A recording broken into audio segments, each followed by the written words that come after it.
right, awesome speech. Next, we're going to hear from Joanne, and she's going to come right up here. Give everybody a hand for Joanne. You guys are going to be my dress rehearsal. I am giving this speech tomorrow at Washington Square Park at the rally against fascism from 12 to 4. I hope to see all of you there and 10,000 more. I'm one of the leaders of TQ Voices. We are a trans advocacy and education group, and find us on Instagram. We are going to be there presenting along with a lot of other people. This is the speech I'm going to be giving. My name is Joe Donazzi. My pronouns are she, her. I am a transgender woman, and according to the current fascist administration, that makes me an enemy of the state. I realized I was transgender when I was 30 years old. I was not lucky enough to figure it out early. I never even knew what was possible because of how society treated transgender people. It took me 7 years to feel safe and secure and knowledgeable enough to actually begin my transition. I only felt able to, thanks to the support of my wonderful partners, access to the consent-based health care that, despite everything, still makes the United States one of the best places in the world to be trans, and the gradual acceptance of society. In other words, the community that I was blessed enough to be able to have at my back. When I came out 3 years ago, things were getting better. Now I find myself the target of one of the most focused genocidal campaigns in recent American history. On day one, Donald Trump declared my existence was an abomination in the eyes of the law. In 72 hours, I lost more rights than trans people have gained in 50 years.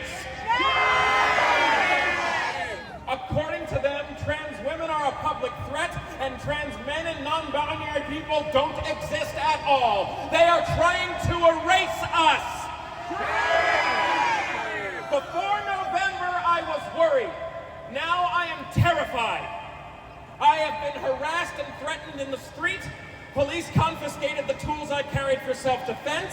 I was followed, chased, and threatened with being shot in Union Square in broad daylight in the middle of a crowd. And as soon as the election results came in, we all felt how emboldened the bigots in our everyday life instantly were. I celebrated my 40th birthday this year by going to the courthouse that morning and legally changing my name and sex in the eyes of New York State. As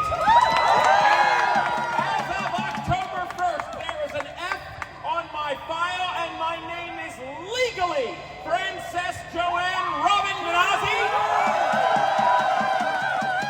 But even now, I do not know if mine will be allowed to get an ID that reflects who I now legally am. And even at worst, I do not know if my merely attempting to is going to make me the target of promoting gender ideology by the government. And if you do not think that there is a future where they criminalize that, you have not been paying attention. Because according to them, I am a predator. According to them, I am a threat. According to them, I am an enemy of the state. They do not just want me to have an ID that says M, they want me to disappear. And they do this because fascism has one move that works. They have only ever had one strategy. They cannot win on policy. They cannot win on good faith arguments.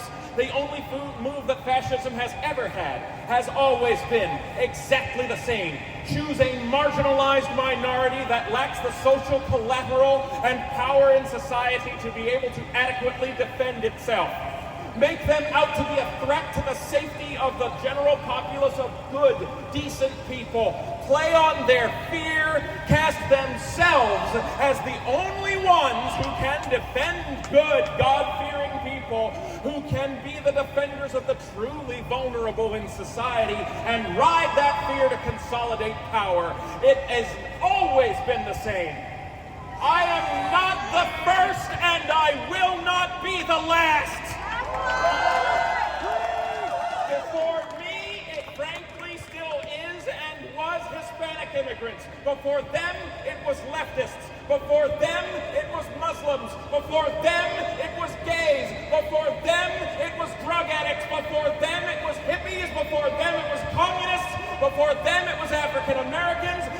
them, it was Jews. Before them, it was Catholics. Before them, it was Asians. Before them, it was women. Before them, it was Native Americans. Before them, it was Italians and Irish and Jews again, and every single marginalized group that has ever been anything other than the white Anglo-Saxon Protestants that make up the ideal of society.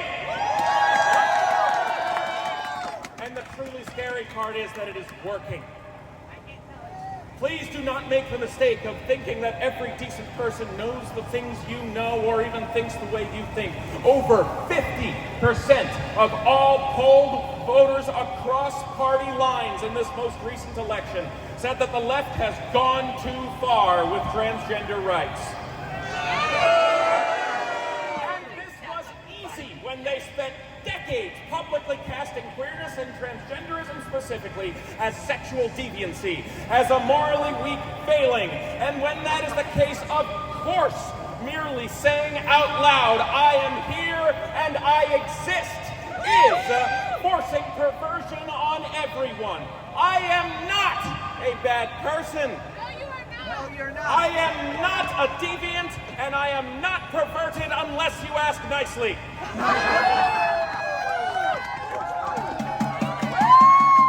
But every accusation is a confession, my friends. If in their minds every biological man is a predator trying to force their way into bathrooms and assault women, what does that say about what the men who say that think all men want to do? The implication that trans women are men is insulting to us, and the implication that men want to assault women in bathrooms is insulting to men. And there is nothing further from the truth. Trans women are not asking to dominate women's spaces. Most of us are far too fucking scared. If you think we want to be seen as invaders and sexual predators, I am too afraid to pee in public bathrooms in my own city, unless my girlfriends scout for me and are there as backup, just in case. And I, for one, am tired of the United States of America being a country where anyone within it is that frightened. To quote my wonderful girlfriend Darian, who is herself a cisgender woman, how long must womanhood be defined by making ourselves small for the comfort of another person? Trans women have to do it for cis women, BIPOC women have to do it for white women, all women have to do it for men, and we are sick of it! When Joe Biden won in 2020, I was in Brooklyn when the results came in, and Brooklyn celebrated. How many of us were there in Brooklyn to hear them honking car horns, playing car bells, banging pots and pans from the rooftops? When the left wins, people celebrate, and the right gets angry, but no one is afraid. In both 2016 and 2024, when Trump won, how many people were in the city? And how many people noticed that this entire city was as silent as the fucking tomb the day after? On election night, Darian was out of town, and I was home alone. And I will never forget the sheer horror and disbelief I felt at watching the results come in. I sat in the center of my bed and sobbed hysterically all night long. And no country that causes its citizens to sob in fear can possibly be good and right. We are not what I was told America always was. You are all here today because you are frightened. You can admit it, I sure as hell am. We are angry and we want to know how to help, right? For weeks, people have been coming up to me and saying, "How can I help?" What we need now is people who are going to stand up and do the right thing. We need people who will not comply with the administration's attempts to erase us. We need defenders. We need the love of our community, and we need them to stand up for us and tell others when every single place we turn, people are trying to make us sit down, to stand up and say that we are there, we belong, and we are loved. And more than platitudes, it is time for direct action. I genuinely felt guilty for transitioning. Why? Because I knew that I was giving up the privilege and social collateral I once had as a seemingly white, straight, cis man. They won't listen to me anymore. I am the threat now. I need you. Spread the word, push back, educate, tell people what is happening to us, because so few people outside of our political bubbles even know. Everyone talks about how similar these past few months have been to how the Nazis took power. What were the books the Nazis burned first? Make them say it. Everyone knows that the first Pride was a riot, right? What laws were broken right here that led to those riots? Make them say it. Do not let the revisionist history and toxic rhetoric they are trying to pour down your throat stand. We have always been here. Tell the truth and know those facts. Be loud, push back, disobey, make fascists ashamed to show their faces again. Educate yourself, and more than just trans people. Know what to say and how to help when ICE tries to raid your community, because they already are. Do not let them constantly cover up the political corruption they force through and excuse. Do not let them force patriotic rhetoric that sways the population on you or the people you love, because it works. This is not a trans issue. This is not an immigrant issue. This is not a political issue. This is a human issue. Only caring about your own rights is how you lose them.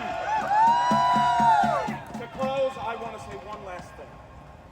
I have been to my share of protests over the years. I went to marriage equality protests. I went to protests for the Muslim travel ban in 2016, the last time Trump picked a scapegoat right out of the gate.